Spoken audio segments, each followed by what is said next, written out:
తెలంగాణ రాష్ట్ర వ్యాప్తంగా పశువుల ఆరోగ్య పరిరక్షణే ధ్యేయంగా ప్రభుత్వం పనిచేస్తోందని రవాణా బీసీ సంక్షేమ శాఖ మంత్రి పొన్నం ప్రభాకర్ తెలిపారు. హైదరాబాద్లోని శాంతినగర్ పశు వైద్యశాలలో పశువులకు ఉచిత గాలికుంటు వ్యాధి నిరోధక టీకాల పంపిణీ కార్యక్రమాన్ని ఆయన అధికారికంగా ప్రారంభించారు.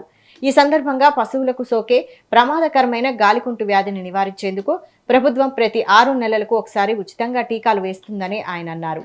అదేవిధంగా పశువుల యజమానులు రైతులు ఈ అవకాశాన్ని సద్వినియోగం చేసుకోవాలని, తమ పశువులకు తప్పనిసరిగా టీకాలు వేయించి వాటిని ప్రాణాంతక వ్యాధుల నుంచి కాపాడుకోవాలని మంత్రి పొన్నం కోరారు.